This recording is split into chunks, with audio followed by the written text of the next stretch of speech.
হঠাৎ আবার কি চাইতে এসছো? এরকম ভাবে কাউকে কিছু না জানিয়ে? কিছু না জানিয়ে মানে সমন দিয়ে আসতে হবে নাকি? এনিওয়েজ, পল্লবীর সাথে আমার কিছু ইম্পর্টেন্ট কথা আছে। কি কথা? কি কথা সেটা না হয় আমি পল্লবীকেই বলি। পল্লবী, কাইন্ডলি একটু বাইরে আসবে নাকি তোমার রুমে যাব বলো? না না, যা বলার এখানেই বলতে হবে। আর কি এমন কথা যা আমাদের সবার সামনে বলা যাবে না? বলা যাবে না তেমন কিছু না, বলা যেতেই পারে, কিন্তু সেটা শুনে আপনারা 4 রকমের কমেন্ট পাস করবেন, তাতে অযথা সময় নষ্ট হবে। বলে হোক, কিন্তু পল্লবীকে যা বলার আমাদের সামনেই বলতে হবে। আবার একজন উকিল নিয়ে আসার কারণ? কারণ আছে। একজন ইনভেস্টর আমার দা ভাইয়ের নামে কেস করেছে। ওনার বক্তব্য অনুযায়ী কয়েক বছর আগে আমার দা ভাই নাকি ওনার কাছ থেকে বেশ কিছু টাকা ধার নিয়েছে।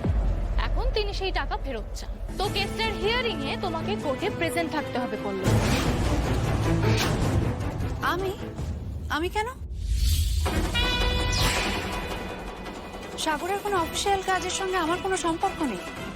হ্যাঁ, আর সাগর ওর নামে স্থাবর অস্থাবর যা যা সম্পত্তি লিখে গিয়েছিল সব তো আমরা তোমাদের নামে হ্যান্ড ওভার করে দিয়েছি। তার মানে তো এটা নয় পল্লবী যে তোমার সব রেসপন্সিবিলিটি শেষ হয়ে গেছে, তাই না? আনফরচুনেটলি তুমি এখনো কিছু ম্যাটারে সাইনিং অথরিটি হিসেবে রেসপন্সিবল। আমার কোনো অথরিটি চাই না।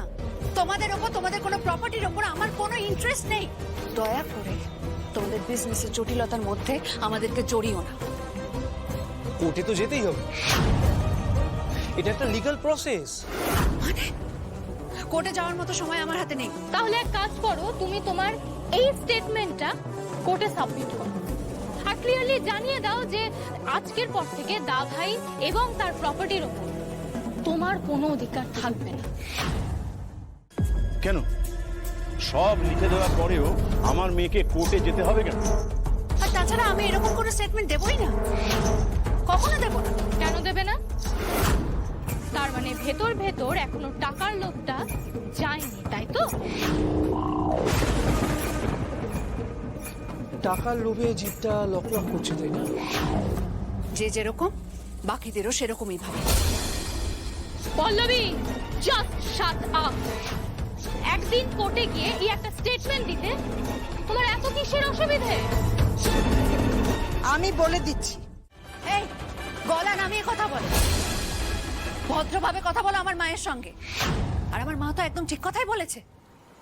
আমি বা আমরা কেউ তোমাদেরকে বিশ্বাস করি না। তোমরা আমার এগেইনস্ট একটা নোংরা খেলা খেলার জন্য যা খুশি তাই করতে পারো।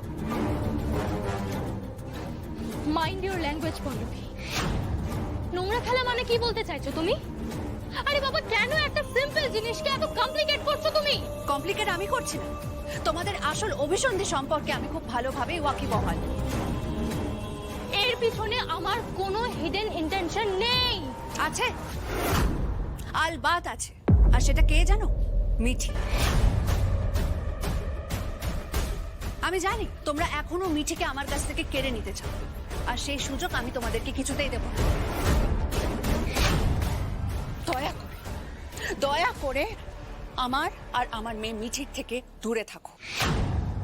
ফাইন, এক কাজ করো, আমরা কোর্টের কাগজ এনেছি, তাতে তুমি সাইন করে দাও।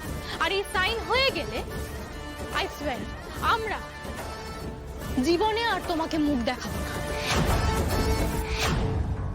এক সেকেন্ড, কিসের কাগজ? সানি, এই যে এই পেপারে লেখা আছে আজকের পর থেকে দা ভাইয়ের প্রপার্টি রিলেটেড যে কোনো ডিসিশন আমি নেব, শুধুমাত্র আমি, তাতে তোমার কোনো ভূমিকা থাকবে না। Come on, sign it.